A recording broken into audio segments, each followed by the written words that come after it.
आप ई लॉग ई की वैल्यू याद रखें, इतना पूरा खत्म हो जाता है, बचता है एक्स।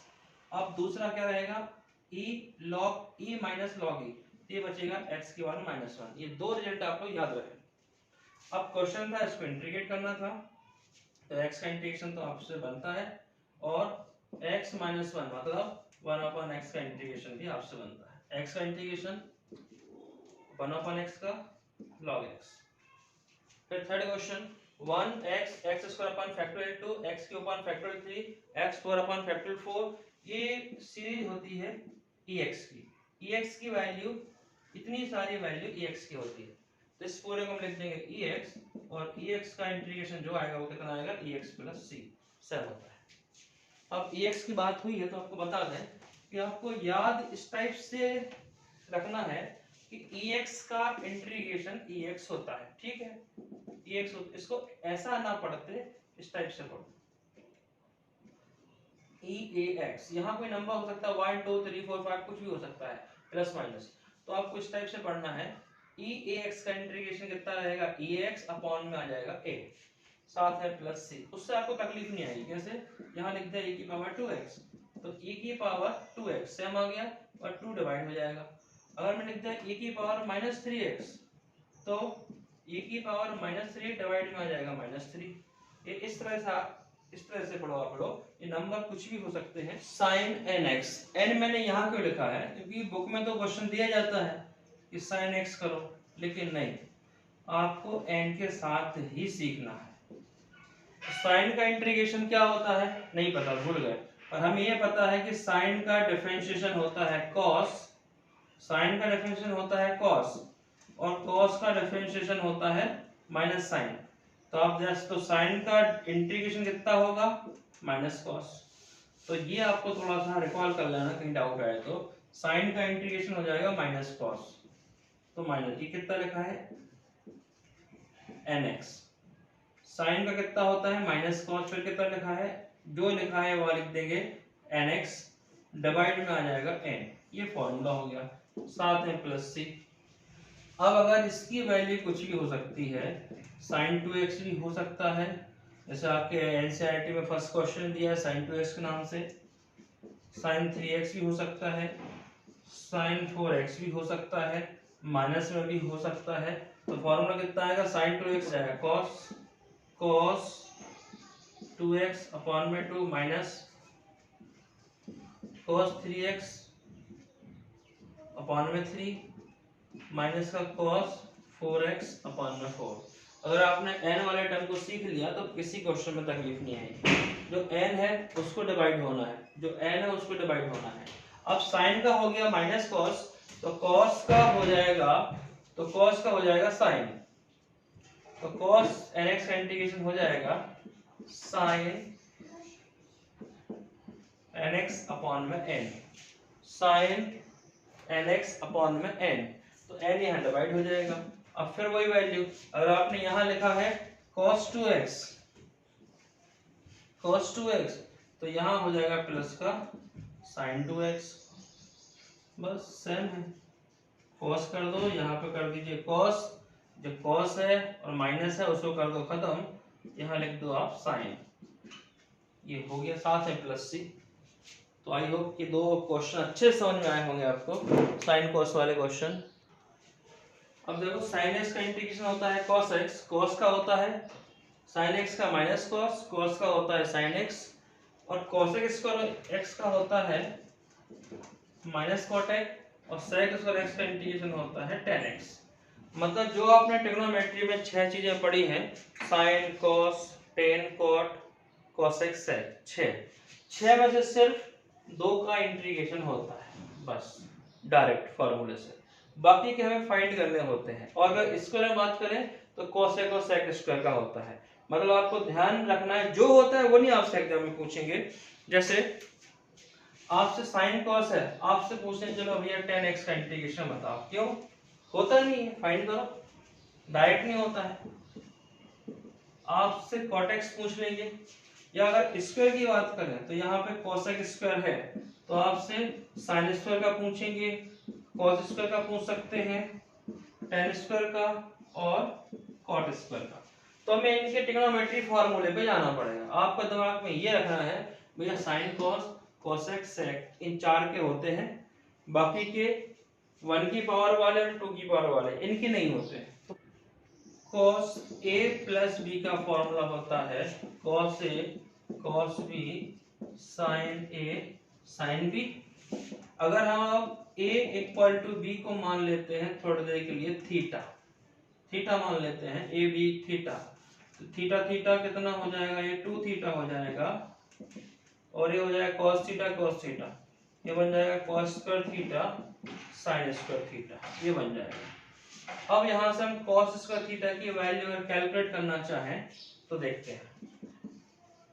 cos स्क्वायर थीटा, इस साइन को लिख दिया हमने 1 माइनस cos स्क्वायर थीटा, तो cos स्क्वायर थीटा माइनस का 1 माइनस माइनस हो गया प्लस, तो cos स्क्वायर थीटा, यहाँ cos 2 थीटा, cos cos कितना हो गया 2 cos square theta minus 1 cos 2 theta. इस माइनस 1 को ट्रांसपोजिशन किया तो यहाँ के प्लस हो जाएगा 1 प्लस cos 2 थीटा और 2 cos स्क्वायर थीटा। मतलब अब आप cos स्क्वायर थीटा को लिख सकते हैं 1 plus cos 2 theta upon 2। cos square theta को लिख सकते हैं 1 प्लस cos 2 थीटा अपॉन 2, और ये cos 2 थीटा का मैंने इंटीग्रेशन आपको बता दिया था, cos 2x का बता दिया था, 2 की जगह थीटा हो गया।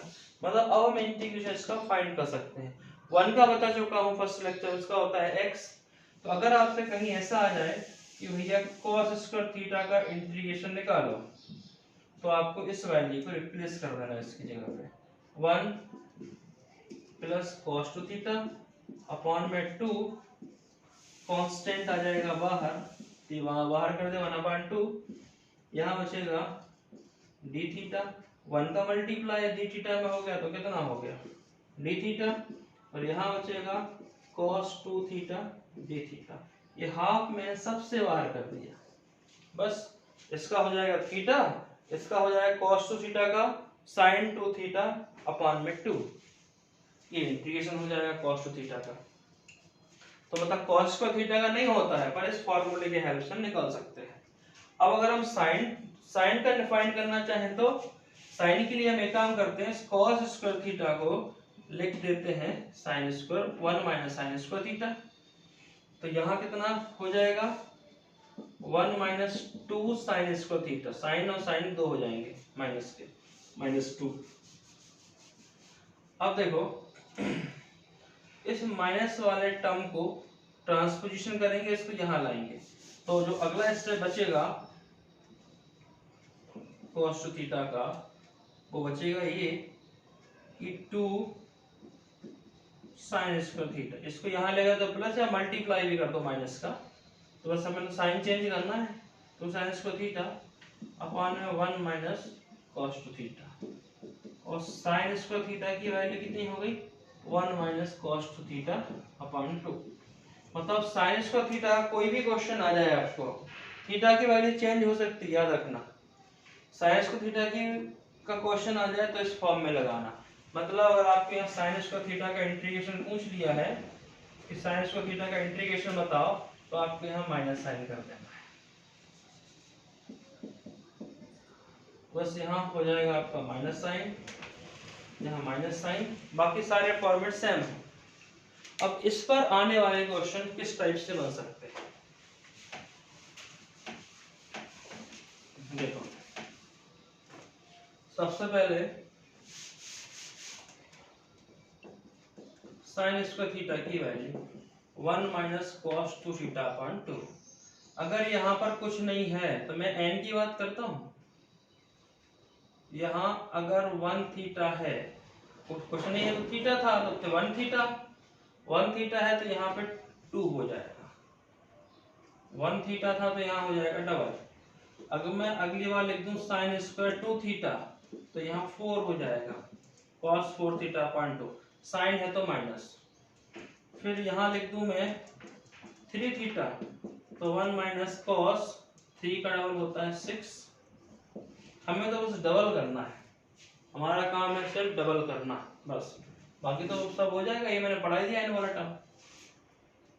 अब सिमिलरली कॉस के लिए भी करना है। अगर यहाँ कॉस है तो यहाँ, अगर यहाँ पर कॉस है, यहाँ मैंने लिख दिया कॉस स्क्वायर 1 थीटा, तो यहाँ प्लस आ जाएगा। यहाँ लिख दिया अपन ने कॉस स्क्वायर 2 थीटा, तो यहाँ प्लस हो जाएगा। यहाँ लिख दिया कॉस स्क्वायर, तो यहाँ पे प्लस हो जाएगा। मतलब स्क्वायर है, कॉस के साथ प्लस, साइन के साथ माइनस। इसके बाद हम एंगल हाफ वाले क्वेश्चन बता देते हैं आपको। एंगल हाफ, मान लो यहाँ दिया है साइन स्क्वायर थीटा बाई 2, इसका इंटीग्रेशन करना है। फॉर्मेट साइन है तो minus 1 minus cos 2 theta upon 2। Angle देखो कितना है, थीटा बाई 2, तो थीटा बाई 2 कर दो डबल, तो कितना बचेगा, थीटा। तो फॉर्मूले में आ गया थीटा, हमें डबल ही करना बस। तो थीटा बाई 2 का थीटा। अब यहाँ लिखा है थीटा बाई 4 इधर, तो कर दो डबल, तो कितना हो जाएगा, थीटा बाई 2। या थीटा बाई 4 किया तो उसका डबल करने पे थीटा बाई 2 आ रहा है। अगर यहाँ थीटा बाई 6 है तो हमें करना डबल ही करना है, तो कितना हो जाएगा, थीटा बाई 3। बस इस टाइप से रहेगा। और अगर हम इसको n के टर्म में पढ़ते हैं, ज्यादा सिंपल रहेगा, sine square n theta, sine square n theta, तो फॉर्मूला कितना हो जाएगा, 1 minus cos square 2n theta, 2n theta upon 2, 2n theta. अगर हम n की वैल्यू मान लें, चलो 7/2 है, tan 7/2, क्वेश्चन देखा हमने साइन स्क्वायर 7/2 इंटीग्रेट करना है, तो 1 माइनस स्क्वायर नहीं आएगा इधर, है ना, 1 माइनस कॉस 2 लिखा, 7/2 का कितना हो जाएगा, 7, डबल करना 7 थीटा अपॉन में 2 फिक्स ही है। तो ये बन जाएगा क्वेश्चन, फिर सेपरेट करके इंटीग्रेट कर देंगे। सिमिलरली कॉस में करेंगे, कॉस में यहाँ साइन प्लस आ जाएगा।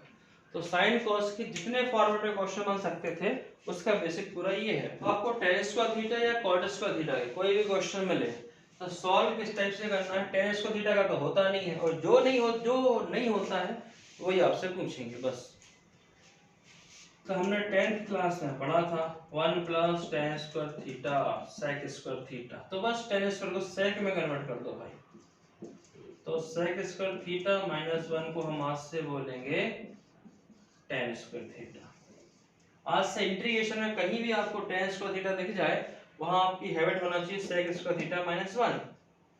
और सिमिलरली cot के लिए 1 प्लस cot स्क्वायर थीटा इस cosec square theta and cot square theta होता है cosec स्क्वायर थीटा माइनस 1। अब जहां भी आपको cot स्क्वायर रहेगा वहां आप रिप्लेस कर देंगे cosec स्क्वायर थीटा माइनस 1 से। अब इस क्वेश्चन को सॉल्व कर रहे हैं, इसकी वैल्यू कितनी हो गई, sec square theta minus 1, tan को रिप्लेस कर देंगे, यहाँ थीटा, थीटा का मल्टीप्लाई होगा सेपरेट हो जाएगा, sec square theta d theta 1 से मल्टीप्लाई होगा तो d theta. sec square theta का इंटीग्रेशन होता है tan थीटा, और d थीटा का हो गया थीटा, साथ में प्लस c, ये सॉल्व हो गया। अब इसको कर देंगे सॉल्व cot स्क्वायर थीटा को, cos square theta minus 1 d theta, next step में कर देंगे separate, cos square theta d theta और 1 से मल्टीप्लाई होगा d थीटा। cos स्क्वायर का क्या होता है, minus cot theta minus theta plus c। तो tan स्क्वायर और cot स्क्वायर दोनों हमने कैलकुलेट कर लिए। Next question x4 x square plus 1। अब डिनोमिनेटर का इंटीग्रेशन करने के लिए डिनोमिनेटर नहीं चाहिए, पर है इधर, तो हमारी पूरी कोशिश ये है कि जो हमने 6, 7, 8, 9, 10 तक जितने भी जो भी हमने पॉलिनोमियल या हमने अलजेब्रा पढ़ा हुआ है उसका यूज करके इस डिनोमिनेटर को गायब करें। तो ये स्क्वायर है, तो देखो मल्टी 2 का स्क्वायर 4 हो रहा है इधर, तो क्यों ना हम एक काम कर लेते हैं, यहाँ पर x स्क्वायर को मान लेते हैं अपन a, तो क्या मिलता है अपन को कैलकुलेशन करने के लिए, है ना। तो x स्क्वायर ये है, तो x को कितना हो जाएगा, a स्क्वायर हो जाएगा, तो यहाँ हो गया a स्क्वायर, यहाँ a प्लस 1। अगर हम एक फॉर्मूला बना दें, यहाँ माइनस कर दें 1 प्लस कर दें 1, ये इतना दिमाग चलना चाहिए। इतना दिमाग कहाँ से चलेगा? 6, 7, 8, 9, 10 की प्रैक्टिस अच्छी होगी, या आप यहाँ प्रैक्टिस बार बार कर लोगे तो हो जाएगा। तो ए स्क्वायर माइनस 1 प्लस 1, तो देखो ए स्क्वायर माइनस 1 को साथ में लिखा, ये आपका प्लस 1, नीचे जो है सो वो तो है। यहाँ लग गया फॉर्मूला कौन सा? ए स्क्वायर माइनस बी स्क्वायर, एक बार जोड़ दो, एक बार घटा दो और वर्ग हटा दो, ये होता है ना फॉर्मूला ए स्क्वायर बी स्क्वायर। एक बार जोड़ दो, एक बार घटा दो और वर्ग घटा दो, इसका को गायब कर दो, एक बार प्लस एक बार माइनस और इसका को यहाँ से नोट कर दो, ये हो जाएगा a माइनस 1, ये हो जाएगा a प्लस 1, यहाँ सेपरेट कर देंगे अपन a प्लस 1 और a प्लस 1, तो ये कैंसिल आउट हो गया। कितना बचा आपके पास? a माइनस 1 और यहाँ बचा 1 अपान a प्लस 1, ये हमने सिंप्लीफाइड कर लिया। a की वैल्यू क्या मानी थी हमने? एक्स स्क्वायर, तो यहाँ वैल्यू पुट कर देंगे, x square minus 1 first term ये बन गया और यहाँ हो गया एक्स स्क्वायर प्लस 1। अब इनका इंटीग्रेशन करना सिंपल है, ये अपने आप में एक फंक्शन हो गया इंटीग्रेशन का, और ये भी फंक्शन है। एक्स स्क्वायर का इंटीग्रेशन मालूम है, माइनस 1 का भी मालूम है, dx लिख देंगे, यहाँ dx लिख देंगे। इसका कितना हो जाएगा? x की अपान 3, dx का हो जाएगा x। अब बचा ये, तो इसका फॉर्मूला होता है इंटीग्रेशन का 1 अपान 1 प्लस एक्स स्क्वायर dx का इंटीग्रेशन होता है tan इनवर्स x। तो ये स्टैंडर्ड फॉर्मूला हो गया। तो लास्ट में हमारा आंसर कितना आया?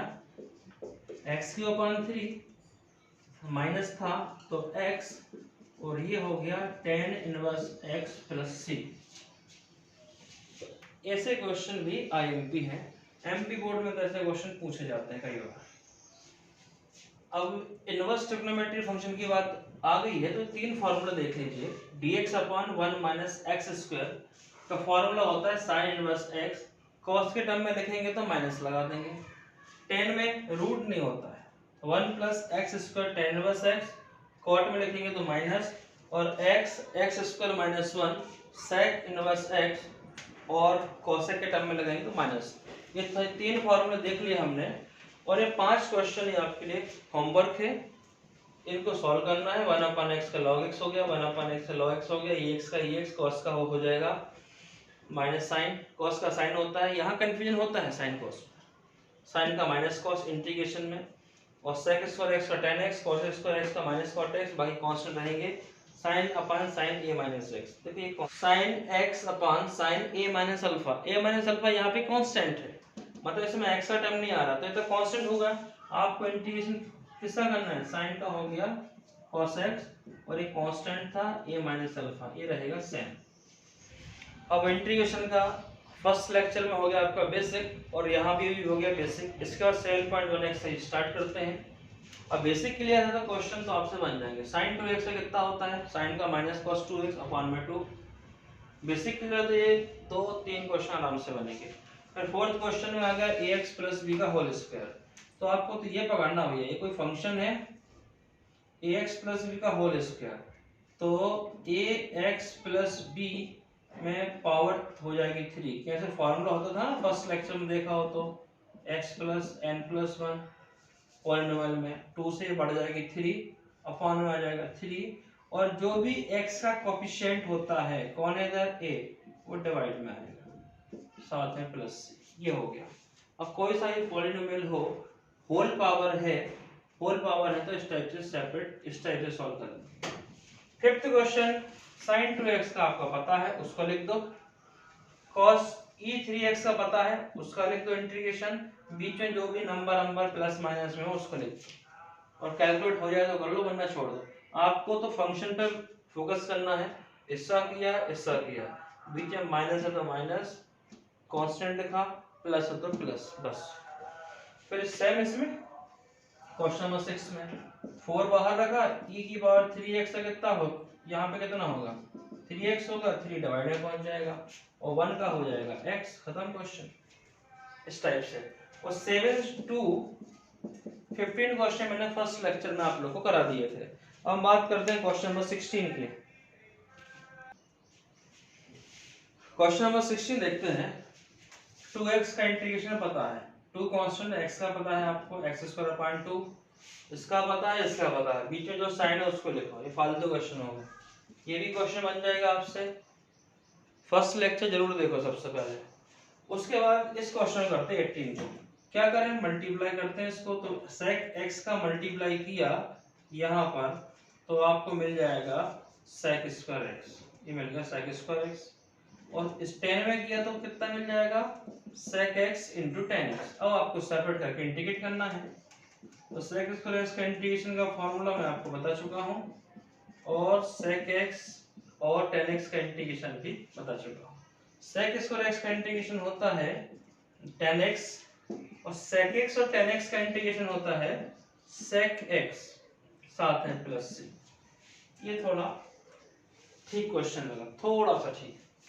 Question number 19, sec² cos² x। ये मैंने माना कि sec² का इंटीग्रेशन होता है cos² का होता है, पर इंटीग्रेशन की शर्त तो वही है कि डिनोमिनेटर नहीं चाहिए भाई। डिनोमिनेटर मिलेगा तो नहीं हो पाएगा, तो डिनोमिनेटर खत्म कर सकते हैं। सबसे पहले डिनोमिनेटर खत्म करते हैं। तो cos² डिनोमिनेटर से न्यूमरेटर में जाएगा तो साइन में कन्वर्ट हो जाएगा, आपको पता ही है। sin x × cosec x का मल्टीप्लाई होता है 1, तो जैसे ये sin cosec का मल्टीप्लाई 1, तो sin निकालेंगे तो 1/cosec, और अगर हम यहाँ पे cosec निकालेंगे तो 1/sin। ये हम इतना तो कन्वर्जन मालूम ही है।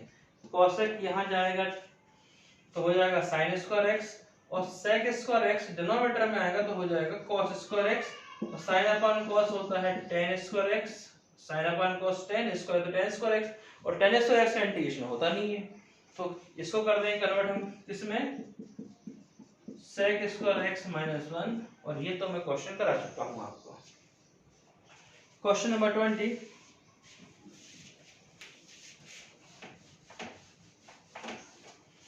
क्वेश्चन नंबर 20 में डिनोमिनेटर नहीं चाहिए पर आया है साथ में, तो सेपरेट करो। सेपरेट किया 2/cos² x - 3/cos² x, और यहाँ पर sin x। sin x को देख के बेचारा अकेला बैठा है, अच्छा नहीं लग रहा, तो cos को 2 पार्ट में डिवाइड कर दिया। तो sin/cos हमें मिलके नया चीज बना ली 10, 1/cos ऊपर गया तो क्या हो गया sec² x। sec² x के टर्म को जरा थोड़ा पकड़ो आप लोग। sec2 sec² x 3, ये हो गया 10x। ये cos न्यूमरेटर में क्या तो हो जाएगा sec x। अब तो आपको पता है sec² x का इंटीग्रेशन 10x, और इसका इंटीग्रेशन हो जाएगा sec x। आगे जो लिखा हुआ है तो है ही। इंटीग्रेशन करने के लिए साइन लगाएंगे, बाकायदा वो करेंगे पूरा प्रोसेस, साथ में प्लस से लगाएंगे। तो आपके 20 क्वेश्चन सॉल्व हुए।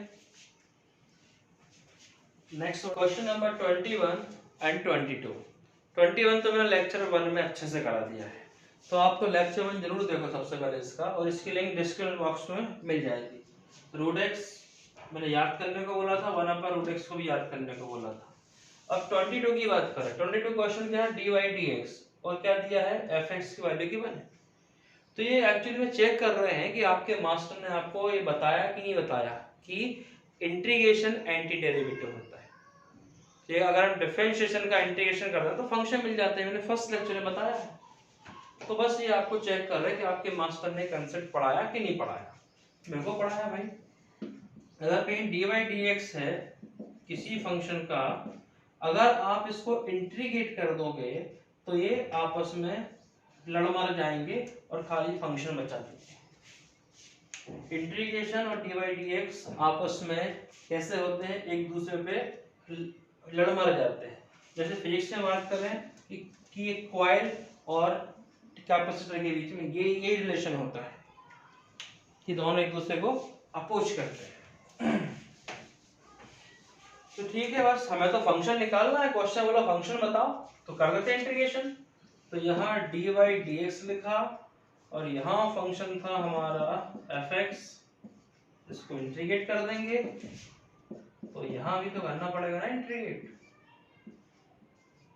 3x पर ऊपर जाएगा तो लगा देंगे माइनस का लो, और dx लगाते हैं तो आप लगाना इसको, इसको ये दोनों आपस में खत्म हो जाएंगे, तो यहाँ बचेगा एफ एक्स। अब 4 कांस्टेंट, एक्स क्यूब का हो जाएगा एक्स 4/4 माइनस 3, एक्स माइनस 4 का होगा -4 + 1 -4 + 1 कितना बचेगा -3, तो ये हो जाएगा -3, ये हो जाएगा -3, साथ में आएगा +c, तो 4 से 4 कैंसिल, -3 से ये 3 से 3 -1 प्लस हो जाएगा। तो फाइनली आंसर मेरा आपको x4 प्लस x -3, ये वैल्यू आई किसकी, ये आ गई आपकी वैल्यू fx की। पर यहाँ कांस्टेंट भी साथ में आ रहा है, ये हमें तकलीफ देगा, तो उसके लिए क्वेश्चन में पूरी व्यवस्था करके रखी है कि f2 की वैल्यू 0 है। मतलब आप इस क्वेश्चन में, इस फंक्शन में रखिए 2, x की जगह रखिए 2, ये रखा अपन ने 2, तो x जहां x था वहां 2 किया, तो 2 की पावर 4।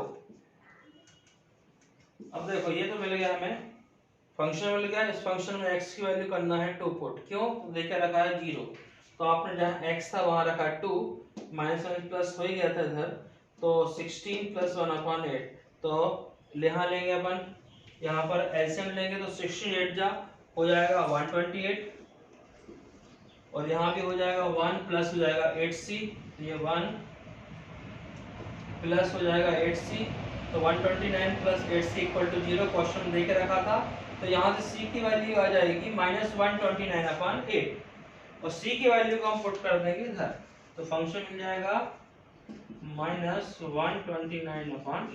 ये फंक्शन कैलकुलेट करना था, ये हमारा एग्जैक्ट आंसर हो गया। अब हम जो नेक्स्ट वीडियो लेक्चर रहेगा हमारा, उसमें हम 7.2 पूरी फिनिश करेंगे।